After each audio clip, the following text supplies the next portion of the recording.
From the leaning towers of Kinol to the sinking apartments in Thendegua, the construction industry is facing unprecedented challenges here in Kenya. But the question is, what is the challenge? Is it lack of enforcement measures? Is it policy and regulations, or is it corruption? Tonight on The Scorecard, we focus on the construction industry in Kenya. We try to locate the challenges, and of course, we come up with recommendations on how these challenges can be addressed. My name is Brian Kimani. I have a team of eminent people who are going to guide us in this conversation. This is a show that you don't want to miss because it is going to be a wonderful program ahead of us. Marie Yambo, my co-host, is on the other side of the studio. She has more information about this industry. She's going to paint the picture for us using the numbers. And you know, numbers do not lie. Marie, over to you. Thank you so much, Brian Kimani, and thank you to you back at home for joining us this evening on this scorecard. Very pertinent issues, questions Brian is asking there, and hoping that our guest will be able to steer us through this particular discussion. Now, poor workmanship is the leading cause of building collapse in Kenya, according to an audit report by the National Construction Authority, NCA, on building collapses in the country. And the causes of the building collapse, according to the report, include the use of substandard materials, non-compliance to building materials and regulations, inadequate structural design and overloading, and inadequate maintenance of structures. The findings follow an assessment of 14,895 buildings. The assessment also found that 10,791 of the buildings were very unsafe. And according to the 2022 report, the country has recorded 87 building collapses over the past 5 years, while an estimated 200 people have lost their lives in the last 5 years and over 1,000 injured as a result. Now, let's take a look at some of the buildings that collapsed in the past year, that is in 2022. Now, on our scoreboard tonight, June 2022, a 5-story building collapses in Kinol, Kiambu County. No casualties were recorded in that particular tragedy. The building was under construction and it had weakened and leaned on another building. Now, the same month, June 2022, another building, a 3-story building near Kitengela Heights and EPZ, collapsed. NCA blamed poor workmanship. Unfortunately, 2 people died in that particular tragedy. Now, on the 26th of September 2022, a 6-story building collapses. It was under construction in the Kirigiti area. It claimed 5 lives. The building had already also been suspended by the Nairobi County. On the 16th of November, a 7-story building collapses in Kasarani. 1 person succumbed. Another building collapses in November, that is on November 2022, an 8-story building. It collapses at Kwandege in Tasia, that is in Embakasi. Here in Nairobi. Now, what are some of the structural defects that you can watch out for in case you are in a building and wondering whether it's safe to stay in it or not? So, if you see cracks on walls, that is also an indication that could be structural defects, commonly caused by unbalanced soil pressure on concrete blocks, on foundation walls. Another sign could be uneven doors and windows that don't open smoothly, have uneven gaps, or rub against frames are often a first indication of foundation damage. Another sign could be sloping or uneven floors, and if a floor develops a slope, it can be a sign of the house settling or foundational issues. But who am I to give you more? The guests are here, the engineers are here, the experts are here, and they'll be able to give you more on that. But before I hand it over to Brian, we'd like to hear from you. Our question of the day is, what is the biggest challenge facing the construction industry in Kenya? That is, what is the biggest challenge facing the construction industry in Kenya? Would like to hear from you. Our Twitter handle at KBC Channel 1, KBC Channel 1 TV on Facebook. Get tweeting, get talking to us on Facebook, and we'll be able to sample some of your views within the program. O'Brien, take it away. Well, thank you very much indeed, Mariambo, for taking us through that analytical set of data and, of course, quite scaring there. Well, that is a topic that we just want to handle tonight and ask ourselves, what is the way forward? Because this situation cannot continue as it is. We need to come up with a solution to deal with the crisis that we are facing in the construction industry. I told you about some eminent team in the building, and I'm joined by Engineer Nathaniel Matalanga. He is the immediate president of the Institution of Engineers of Kenya. He's now a member of the World Council of Civil Engineers, which is a world body of civil engineers. He's joining us tonight to help us more on the engineer's perspective. Engineer Matalanga, thank you very much indeed for your time. Thank you very much, Brian, for having me. Very good. Welcome to the show. And next to Engineer Matalanga, we have Reuben Kimani. He's the CEO of Username Investment. He's in the real estate industry.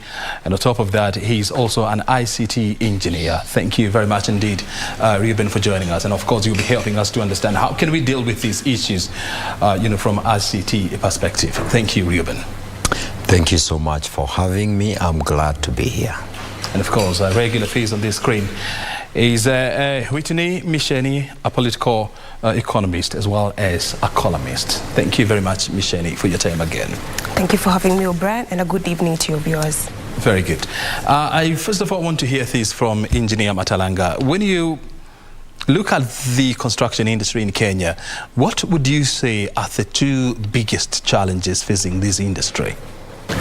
Thank you very much, O'Brien, and the statistics shared by Maria were quite scary. We should not actually be having those statistics 60 years into independence. We all know the problem from the construction industry. First is the lack of enforcement of the existing laws, and of course the second is corruption and greed, O'Brien. We cannot run away from the fact that we almost lost our society. There are many things that are going wrong. We're seeing this manifestation in collapsing buildings, but I'm sure you are aware that even other sectors of the economy are also suffering. But if a patient dies, of course, they are buried. If a building collapses, it kills people also, and then the construction comes into center stage.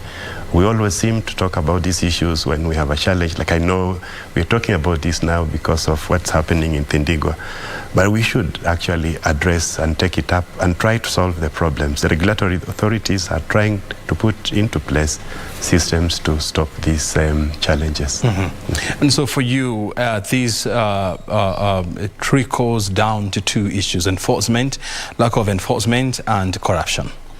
Reuben, you're in this industry, you're in the construction, or you're in the real estate industry, and what about you? What would you term as the two biggest challenges facing this industry? I've been listening to my senior engineer here, and I think what he's saying is correct. Lack of following the laid procedures and laws and regulations, and of course corruption. But it's also good to understand, because we are in business, what is the root cause of this? Why these are business people? Why do they do what they do? Of course, there is a reason behind it. And I'm looking at other core factors which I think contribute significantly to this problem. One of the things is, if you look, we're in the real estate sector, specifically focusing on affordable land where people can build their own homes.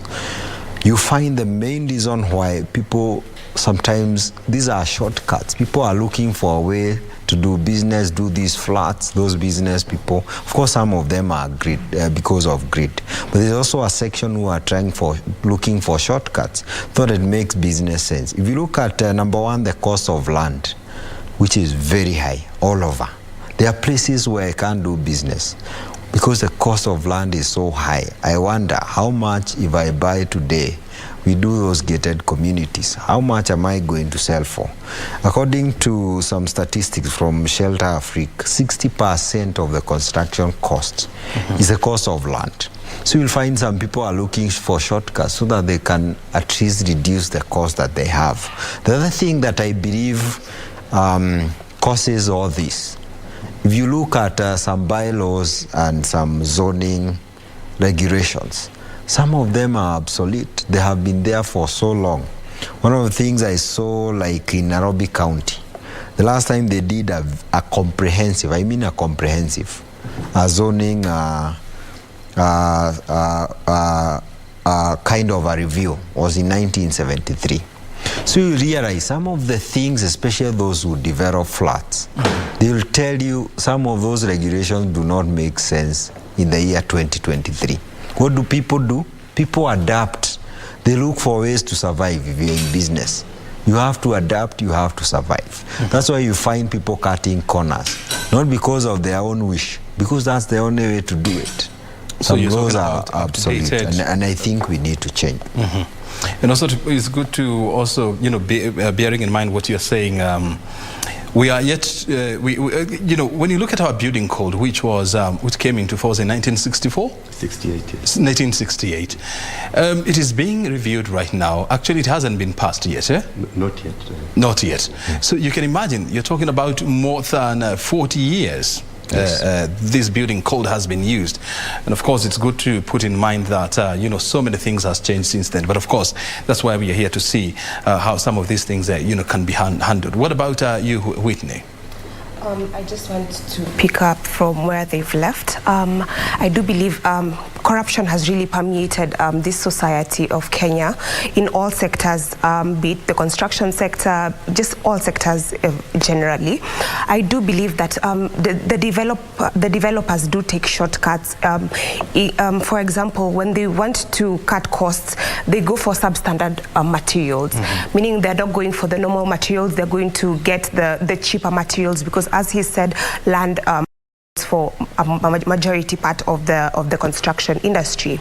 And also we see that also developers also cut corners when they are hiring professionals, when they're getting the engineers, when they're getting the architects, and also other players in the sector or the entire supply chain. When they're going for approvals, be it in the county or the National Construction Authority, they go hire the qualified professionals, be it as I've said, the engineers and the architects and everyone else, for the approval process only. After the approval process, they go back to their site with some of the the rogue players in the sector, and the ones who supervise the site, the construction place. So I do believe that there is a lot of cutting corners in this industry by the developers, and also I think it's just a holistic thing which must be tackled. So yes, I do believe the materials, and also they like cutting corners when it comes to hiring professionals. Yes. Engineer Matalanga, I want to hear from you. How do we end up with substandard materials in a country whereby you have a standard agency body whose work is to regulate the standards in this country? And I'm talking about the Kenya Bureau of Standards. How do we end up having with substandard construction materials in this country? How do we end up with having quacks in this sector, bearing in mind that you have many institutions that are supposed to ensure that only professionals are in this sector? We have Engineers Board of Kenya, which is supposed to regulate the engineering fraternity. You have the National Construction Authority, which is supposed to ensure that contractors, are qualified and they have the necessary documentation. Yes. O'Brien, as we have observed, the buildings were not collapsing maybe 20 years ago. They were collapsing, but there were fewer. The rate of collapsing buildings has really increased over the last few years because of the issues that we have highlighted. Substandard materials, actually, we should not be having them, because Kenya, as you've rightly observed, has Kenya Bureau of Standards, which is supposed to ensure that all materials, everything that is being manufactured in Kenya is up to standard. You should not be getting poor reinforcement, which is these materials that are used to reinforce buildings when you're building reinforced concrete slabs, beams and columns. You should also be able to make correct concrete But you see, a construction is a bit like a manufacturing entity. You're basically making that concrete, sometimes on site or at a batching plant, then you bring it to the site.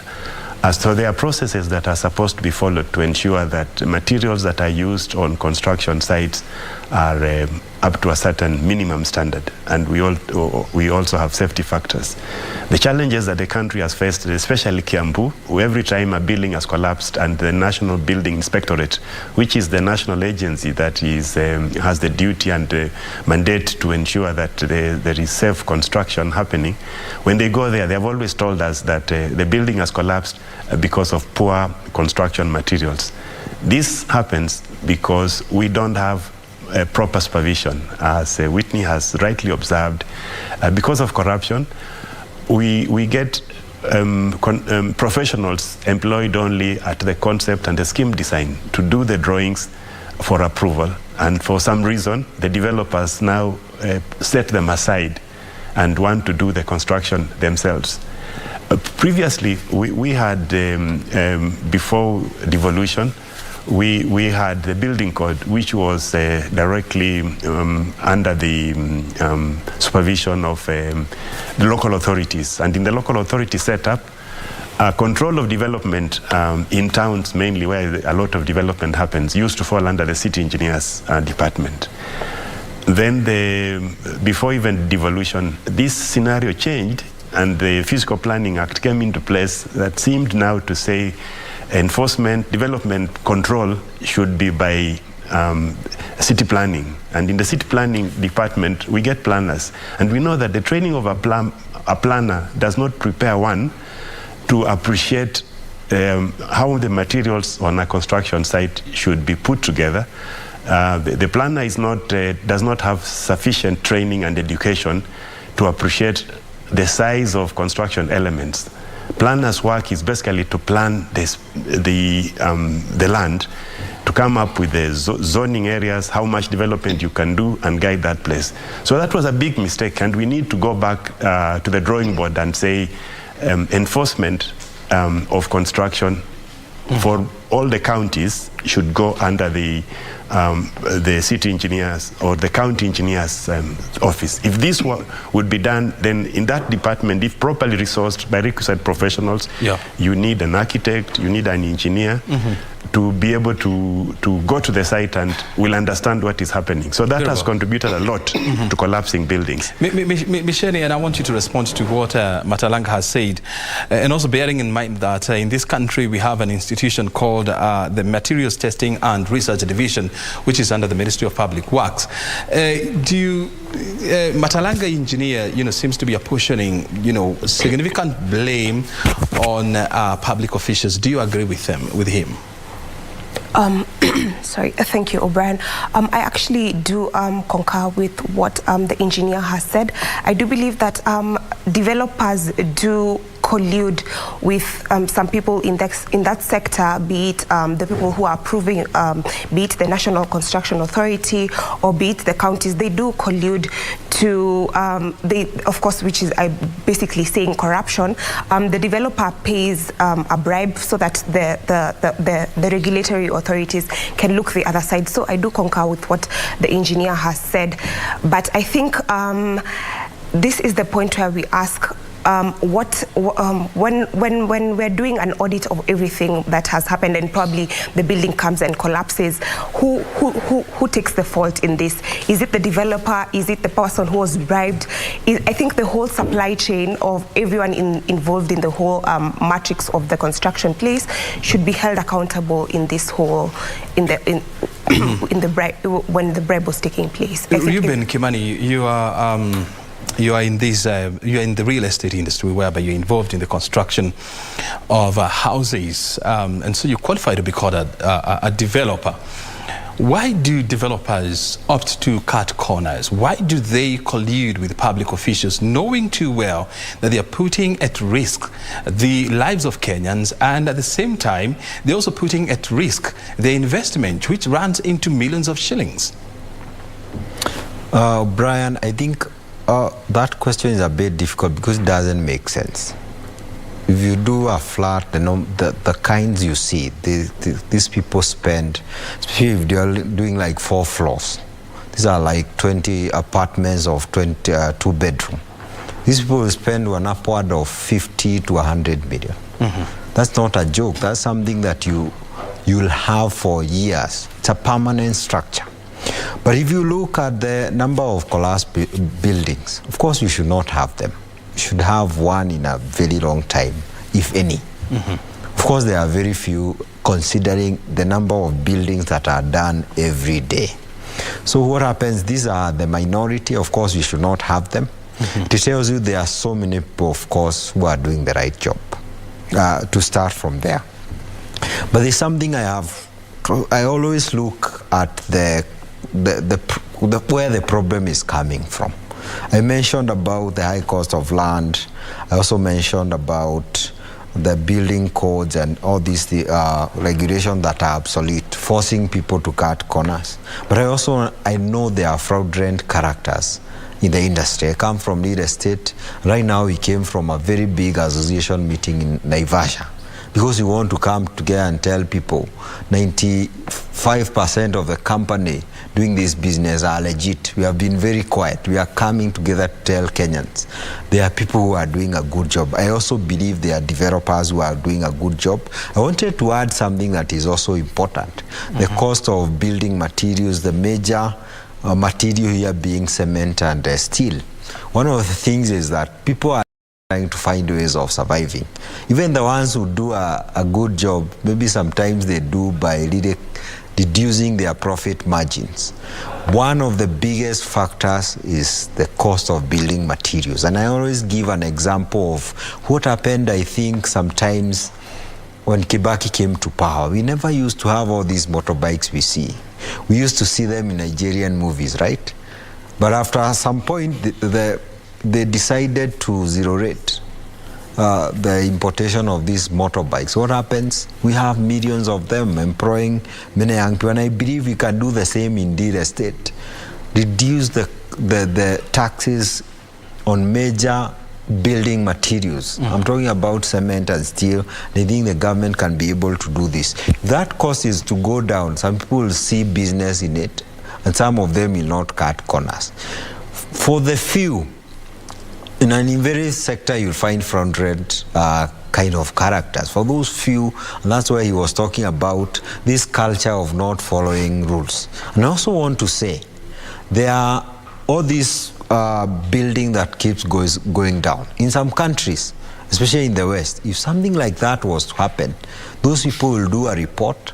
They'll say exactly what happened at every stage, and they'll know exactly why that building went down. And I think over some time we have not been doing that. I think there is a general lack of following rules, especially in our country. Look at corruption, of course people look the other way, those buildings, because some of them are blatant. Even for people who are not as experienced as my friend here, they'll be able to see there is a problem here. Of course, I've visited some flats very fast in some places. This is a trade town where we sell a lot of properties, affordable properties. And you realize, oh, somebody do this. I may not be a civil engineer or mechanical engineer, but I can tell you this is a problem. Somebody approved it. So there is also that lack of following the right rules. No one seems to take this serious. Like he said, maybe you are waiting for another building to come down. And then the cycle continues. The cycle continues. There's that overall lack of... Whitney. I just wanted apologies for that.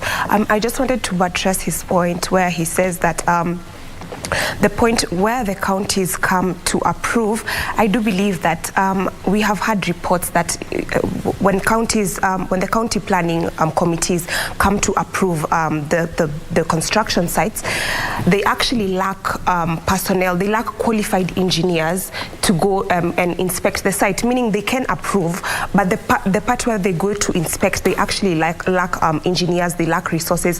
So I think this is a larger institutional failure also from the counties, because they're also unable to perform that mandate which they've been given of approving and inspecting the construction sites. Yes, Matalanga, because I want you to make your point quickly before we go for the break. And I also want you to hear from these. I saw a report that was saying that only 5 counties have employed the services of engineers. Is this true? O'Brien, that is true. And the main challenge out of the 47 counties. Out of the 47 counties, even those who have employed qualified engineers are actually struggling because the salary of an engineer in the county is determined by the Salaries Remuneration Commission. So when you look at those salaries, guys, they are very low. They cannot attract competent and experienced professionals to work in the county. To make it worse, the work of a senior person in the county seems, his life cycle seems to depend on the term of the governor. Yeah. When governors are re-elected, they seem to come and sack everyone and come with their people. I think we should have respect for civil servants. What is happening from the national government to the county government, where someone comes into power and he destabilizes the civil service, should not be allowed. The Public Service Commission should come up with a code that protects the civil service. They should be able to come up with proper salaries for professionals who work in the counties for us to be able to have those people there and grow capacity. In a collapse, O'Brien, you know that the main loser is the developer. So we don't understand why, again, it's the developer who wants to take corners. It is this corruption we are talking about. Looking the other side when people go beyond the allowed law. Like in Kilimani, there was a time you could not do a 20-story building. You could not go beyond what is called a plot ratio and ground coverage. Now, when you go beyond it, of course, because of your bad behavior, you actually made the cost of land go up. Because your neighbor knows that now my neighbor has done a 20-story building, I can now sell my plot for a higher price. And now whoever is buying that price at a higher price is also forced to cut corners to do that development. So it's a big challenge, and we as a country need to relook where we've come from. For developers, I'd like to tell them that the government has put in place laws to ensure that your building doesn't collapse. You need to seek the services of an architect, then the services of an engineer. Some developers say, how do we know who an engineer is? And you might meet an engineer on the road. Please ask him when he tells you he's an engineer to show you his engineering ID. And Brian, it looks like this. No. And if an engineer does a drawing for you, you tell him, please stamp it for me. And then the Engineers Board of Kenya now has given all engineers a stamp. So for you to confirm that... Is it possible to make fake the card that you're holding and the stamp? Of course it is possible, but then when you have now that fake one and you go back to the origin of these things are from the Engineers Board of Kenya. So it will be very easy to check.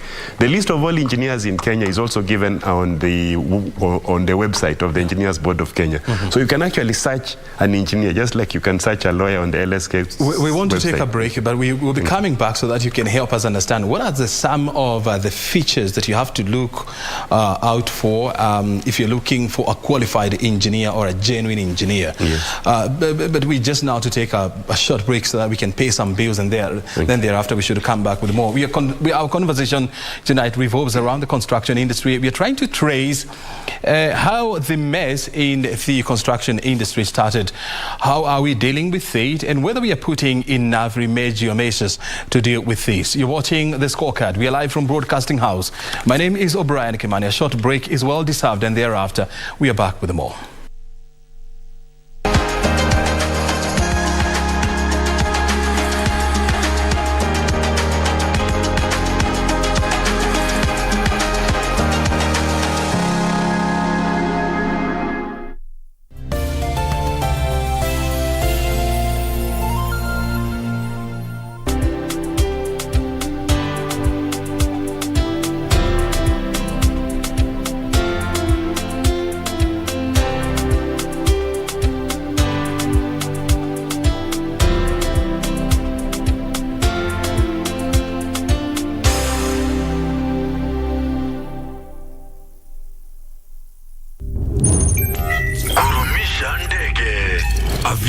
Instant game.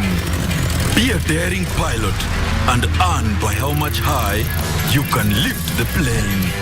The higher you fly, the higher your win. The sky is the limit. Mozart Bet.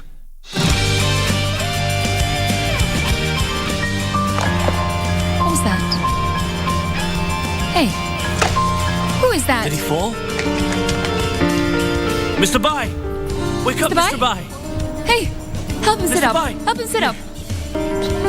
Where are you going? Oh, Liam, I have to go to the hospital. To see Harvey, right? I'll give you a ride. It's Come fine, on. I can go myself. We're losers in a game of love, right? I don't know whether I am or not now. But you treated me like your feelings garbage can. 已经走远了，该转身离开了。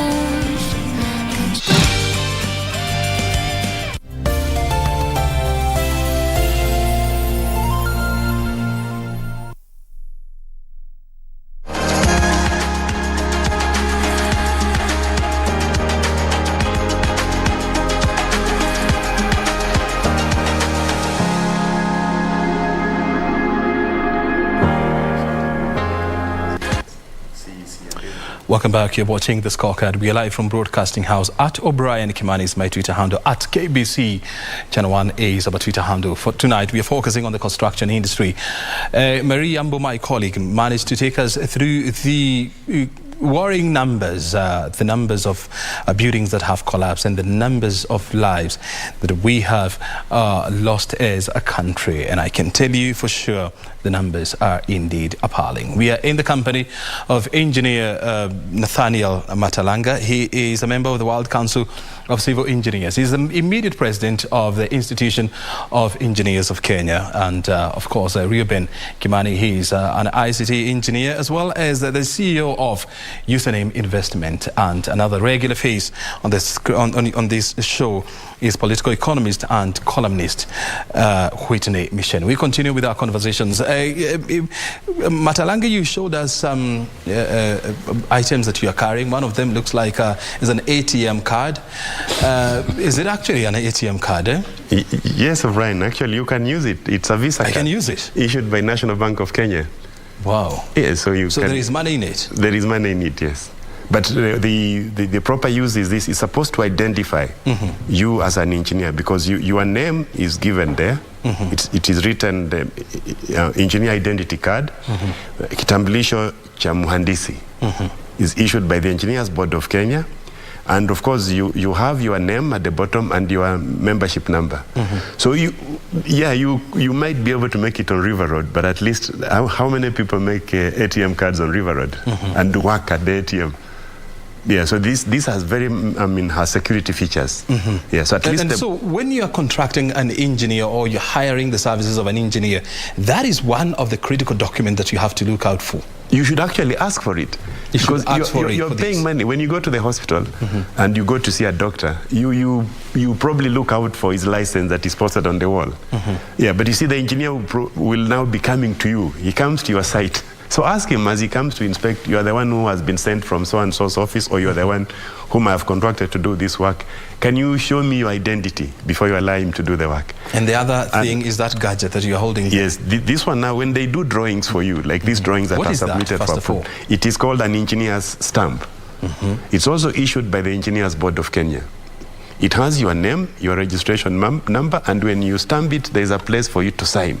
Commit yourself.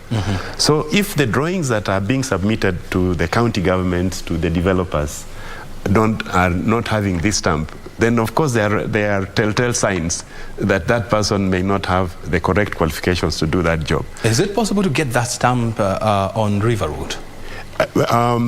Anything, of course, is possible in Kenya, but as you said, so how do the combination, the genuine one? the combination of the two of them on River Road is a bit hard, because the details that are on my card are exactly the same details are on the stamp. So the stamp is given to me because I cannot attach my card to my drawings.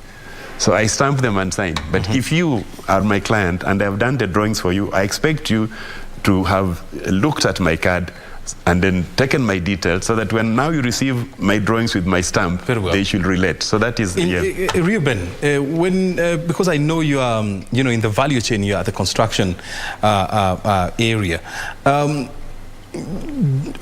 As contractors and as developers, how many of you or how many people are aware that that is how, number one, you certify a real engineer? It is very interesting because the way you have been working for many years, there are so many people who are in the dark. And one of the quickest, these are low-hanging fruits, is usually awareness. The mindset of people on the ground is that professionals are very expensive. Yeah. That is a mindset. But if you are spending 50, 100 million to do a flat, you can actually afford someone you are paying 1 million shillings or even less. So even in our business, we have been preaching a lot about using this professionalism, using professionals everywhere. It may look like they are more expensive than the quacks you have out there, but these are people who are going to save you a lot of money. So for me, one of the things is awareness. We are at the forefront because in the kind of business that we have been doing, most people have been known to be quacks. So we came up telling people there are people who are very professional. You visit our offices like you are visiting a bank. We take you through the whole documentation process. We treat you like a human being with a lot of dignity. So most people out there think, and this is, I think, for me, because I've dealt with quite a number of contractors, people think by dealing with quacks you are saving a lot of money, yet they are losing. So for me, that is very important. There's also part to be blamed on maybe the developers, that mentality, something that we have to keep inculcating. And also the Engineers Board of Kenya, and I think there are quite a number of professional bodies, Law Society, Engineers Board, Architectural Association. I think they have a lot of work to tell people we are not as expensive as you think. And actually we are saving you a lot of cost. You can actually go to Zimmerman, go to Kino, go to Kasarani. All this, you can actually tell a building that most likely was done by professionals. Personally, by just looking at it. So awareness. I'll be coming back to you, Matalanga, so that you can also, on top of responding to what Reuben is saying, you can also give us a sneak preview of how much are you supposed to pay for engineering services. But I want to hear this from Whitney. Whitney, I mean, there are a litany of organizations and individuals who are within this construction value chain. You're talking about the county government's physical planning offices. You're looking at the National Environmental Management Authority, NEMA. You're also looking at the National Construction Authority. You're looking at the, the Ministry of Lands and other institutions therein. In your opinion, do you think this industry is overregulated and it is part of the problem that we are facing? I think that's a very interesting question, O'Brien. Is the industry, I do believe most industries in Kenya are overregulated, but is it a reason for Kenyans to take shortcuts and risking people's lives? I do not think so. So especially when we're coming to a regulatory body like the National Construction Authority, where of late, when of course we've seen the surge of the collapse in buildings because of the structural integrity, but the response is always it's always reactionary. They never take proactive measures.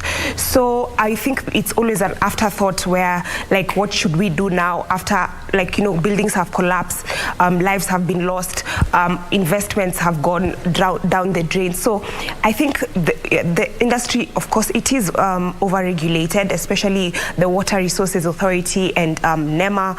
I think there are many bureaucratic channels to the construction industry, but I do not think it is a reason for Kenyans to take shortcuts in the construction industry.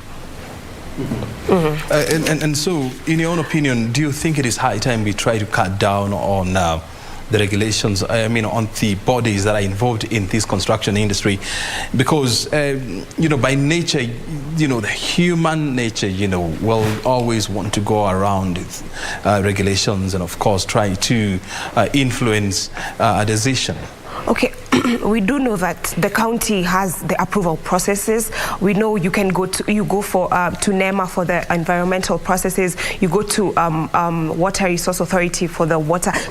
For the water resources, you also go to other regulatory bodies. So I do think the bureaucratic processes are many. But I think when you complete all these processes, now you go to the apex level, which is the National Construction Authority, which I think they issue you with, I think it's a license called the compliance certificate. I believe I'm not wrong, compliance certificate. So I think in the county level, there are all these bureaucratic processes, and then you still have to go to the national level, to the National Construction Authority, where we're also seeing that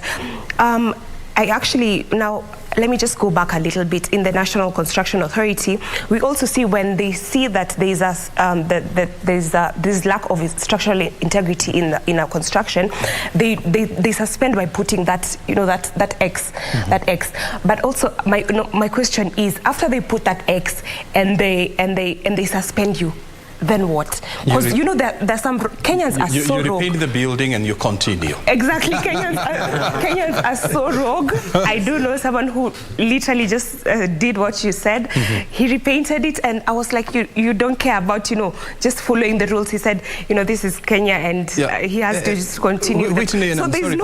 So there's no enforcement mechanism of the National Construction Authority, because after they suspend me and they put the X, and probably they don't sue me, I think they should be suing people. I think that guy should have been sued. I like the fact that you have brought in that issue of marking the building as demolished. This is what I want Matalanga to tell us. First of all, do you feel that there are so many processes and so many procedures in the construction industry which somehow breed corruption, delays, and it makes people to cut corners in the process? And then number two, how should we deal with these over-regulations, if there is any? So thank you very much, O'Brien. I don't think I would say there are so many regulations. I think there appear many because of the way we are going about it. And all these processes are manual, because you have to physically move from place to place. These processes are necessary, but if we were to have a one-stop shop where you go there, because these are human beings who are looking at these documents. We can also have these processes done online, where now with GIS, you can actually see the site. When some counties are doing it, when you get approval now from the county, Nairobi County, they actually know where your site is. So you don't have to physically take the drawings now to the county government to request for approval. You lodge them, you online, you scan them and load them online, and when they are approved, if you want the hard copies, now you can take them to the county government engineer for signature. So it's basically the way we are doing it. But O'Brien, the other thing that is coming up is that what's the role of NCA? NCA Act 2011, and if you go, it seems that when NCA Act 2011 came into place and NCA was born, the number of collapsing buildings increased. Because before we had the Ministry of Public Works, which was the one register for contractors. But now the register of contractors is by the National Construction Authority. The purpose NCA was set up was actually to regulate contractors. So it's supposed to register contractors and ensure that only contractors that are registered by them are the ones doing construction. But what happens now, we should actually go back and audit the register of contractors that is held at NCA. You'll be surprised what names they have on that list. There are laws there that for you to be a contractor, you have to have some technical competence among your directors. So another problem, you may have a certificate of a technical person, but the purpose of that technical person is that he's supposed to be present on construction sites. So NCA should be following up this, that you are the contractor in our register, you are doing this job, are you the one on this site? So what they do, they come and say, they mark the building with that X. When a building collapses, you have had the standard thing, we did not approve it, we did not register it, we marked it X. But so what? the process of NCA is supposed to be physical. They're not supposed to be having a computer in their office where they're showing you that the building was in our system, the building was not approved, and yet you have an officer there who is looking at this building grow. It's not a tree. The building is being built by people. And I like the fact that you're bringing in that issue because one of the biggest challenges that the National Construction Authority has is the fact that it does not have enough compliance officers. And the issues of funding has always been a big challenge. And in the interest of time, because I can see, we have very few minutes, before we wind up, I want to hear this from Reuben. Reuben, how do you feel, as a developer, as a person in the real estate industry, how do you feel, or this industry should be streamlined to ensure that we minimize the number of buildings that are collapsing? On the issue, and they have shared very good points, Michelle and Matalaga here. I think he said is the way we look at these bodies. There are quite a number, and I think I had listed this NEMA, this NCA, National Land Commission, National Building Inspectorate, there are quite a number. I think it's the way we do them. Let me tell you the thinking of people who do business. Every time you introduce a new body, that is another step of rent collection, if I may call it that way. They know that is another step you have to go through for you to do anything in this country. People go through a lot of trouble before they get things done, because you have to feed your family, you have to do business, you have to finish your mjengo. So every time they know a government established a body, they know that is another problem. I think there's that overall loss of sight in following rules. And for this one, I don't think we need to abolish some of these bodies because they were set up with a good reason. What we need is a harmonized way, because the counties have been given these powers to be able to control development in their own counties. But you also have NCA on a national level, we have NEMA on a national level. We need a harmonized, and because I'm an ICT engineer, most of these things are just solved by technology. Like the way he's talking about GIS, some of these things have been implemented in other countries and they work seamless. Because number one, the systems are good. Number two, the people manning the system. If the system is good and the people manning the system have those, what I would call maybe ethical issues, the systems will not work.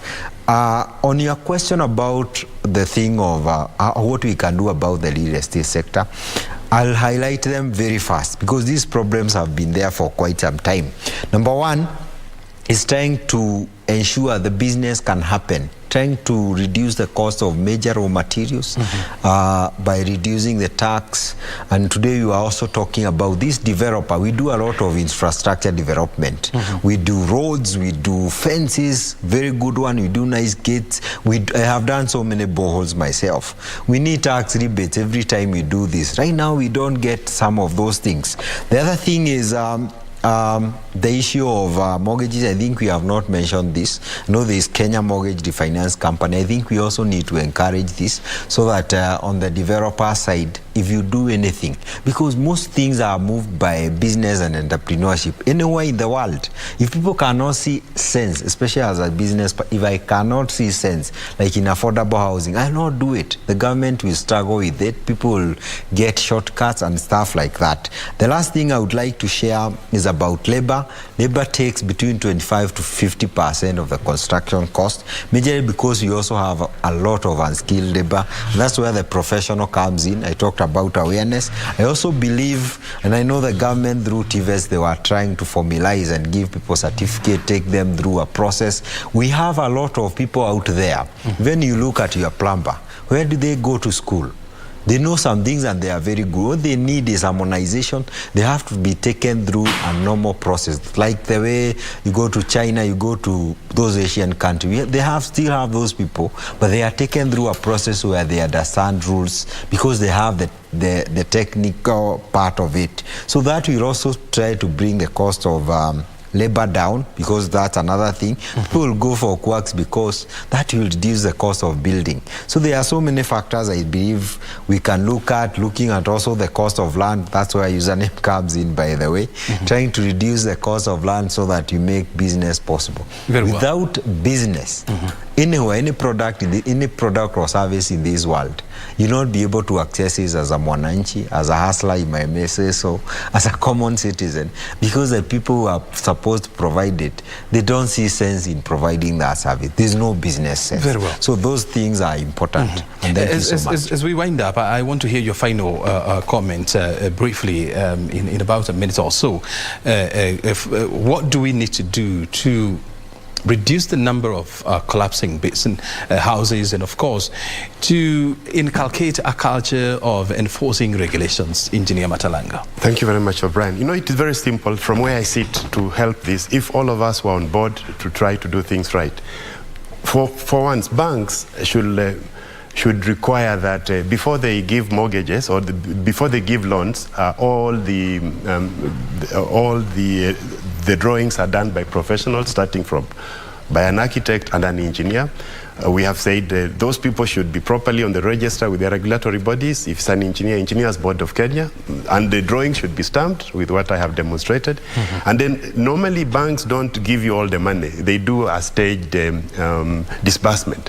So at every stage, they should also demand that the supervising professionals sign that now you have done this work, you are due, and the work has been done under their supervision.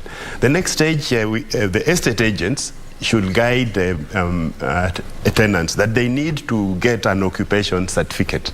The occupation certificate is normally applied for by the professionals who are involved, so that they are safe buildings, because you don't want to move into your building and then you are evacuated because the building is developing cracks. It is normally a lot of disorganization. Very well. And then to dispel the issue of professionals are expensive, for engineers, the Engineers Board has actually come up with what we call engineer scale of fees. They show at every stage what an engineer is supposed to do and how much an engineer should be paid. So you cannot say the engineer is overcharging you, because if that is happening, you can then go back to the board and say, this engineer is being expensive, these are your recommendations. Or this engineer is charging me these fees, but he's not doing anything, because this is what he's supposed to be doing. Very well. Thank you. Yeah, Michelle, what are your final remarks, in trying to bring down the number of buildings that are collapsing, and of course to streamline the regulations in the industry? Thank you, Brian. First of all, I think there must be consequences to these rogue developers. I think when they are charged in court, we want to see the whole prosecution process go through. We want to see some convictions. Since these 80+ buildings have collapsed, 200 plus people have died, there have been no consequences. So the first step is we want to see the judicial system working. We want to see convictions and prosecutions. Secondly, there's something that I saw that the government had mooted, which is the recognition of prior learning by looking at the skills and experience. So you also look at some of the contractors. I do believe that they have some skills and experience, so you recognize them but giving them certificates. And thirdly, I think it's just to overhaul the tax regime. There are many taxes and levies which have been imposed in the sector, the construction sector, in the last, I think, decade or so. I'm not quite sure, but I think it's just to relook the tax regime in Kenya. So yes, those are my 3 points, but I do believe consequences must be seen. Well, those are great insights, of course, coming from the two gentlemen and a lady there. And for me, my take home is that we need to employ technology where we can reduce human interactions, because this is part of the challenge that we are facing. And of course, taxes is also another issue, and enforcement.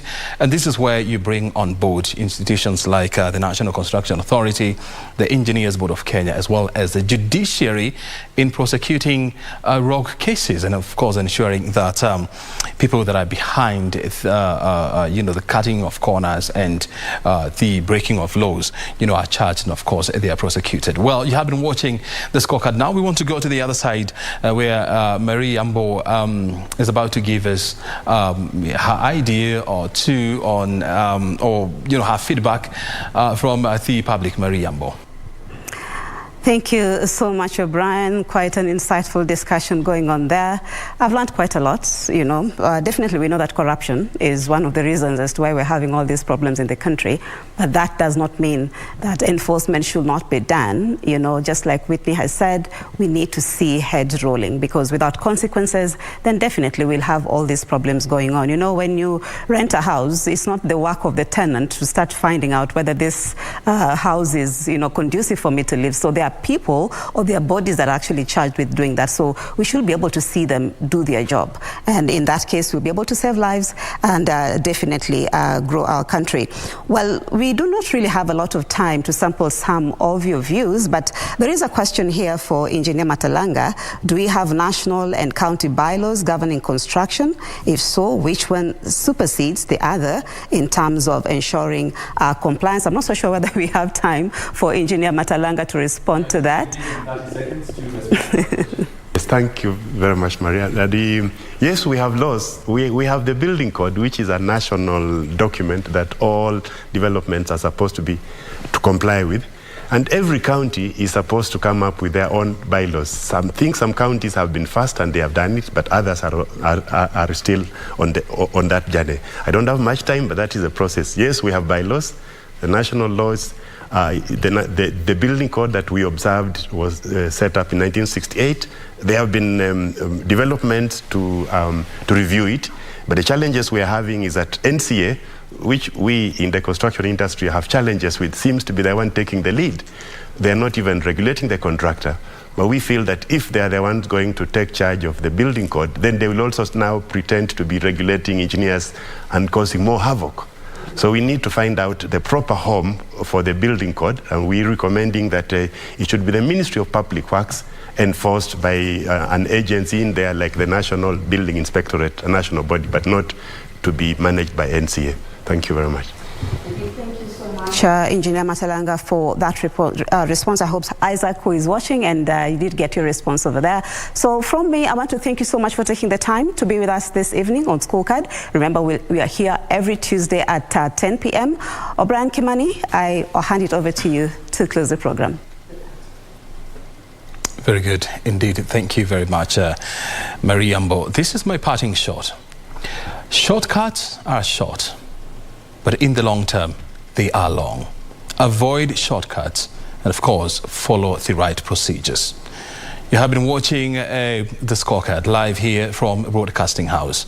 My name is O'Brien Kimani. Thank you very much indeed, team, for joining us tonight, and of course for sharing with us that wisdom and what needs to be done. And we are sure, and we do hope that the necessary authorities are watching and listening, and the necessary steps will be taken to mitigate these issues. Well, we have come to the end of the program, because I can see it's almost coming to 10 minutes past the hour of 11. Thank you for your time. We'll see you again on Tuesday.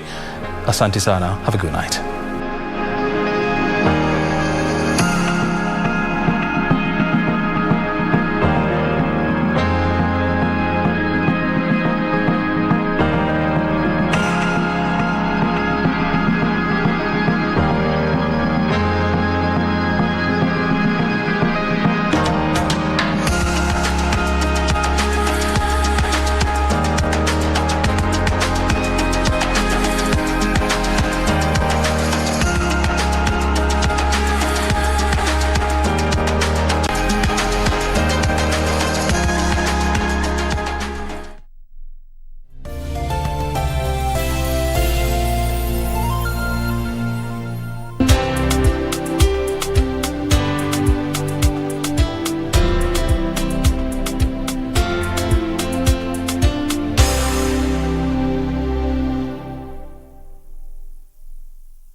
What am I forgetting?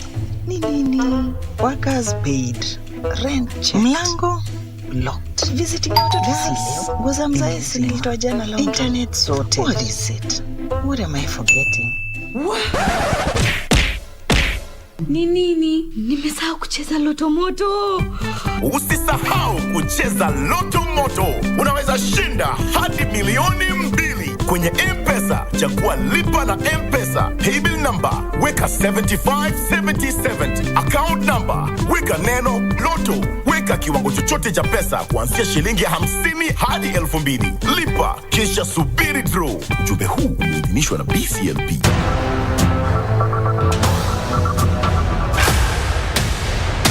Umepata DNA confirmation and apparently it's him. He's dead, man. I'm so sorry. Prison HVT, ni brother Imran. Brother wako ni terrorist. Kama unaenda kuniset, malizane tu na wewe hapa. Naumwa, katana, naumwa. Relax, itakuwa sawa. Kama kweli nakupenda, sifai kukuficha chochote, sio? Sasa mbona unataka kufanya kazi yenye hatuwezi fanya? Something big is on the horizon and we need to get ahead of it. The F5 jets will be airborne in 10 minutes.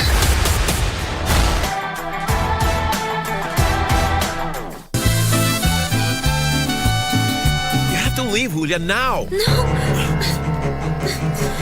What if I am a young girl or not? You and I are only friends. I really should go now. Besides, I think we should settle everything. Set your ego aside. How much money? How much money, I wonder, will Irazabal and Olegario Montoya be willing to pay? With each passing day, Olegario's stay is getting shorter and shorter in this small world. I'll make them pay for all the times they've humiliated me, and I will leave them out on the street. Hey, boss, what's wrong? What just happened?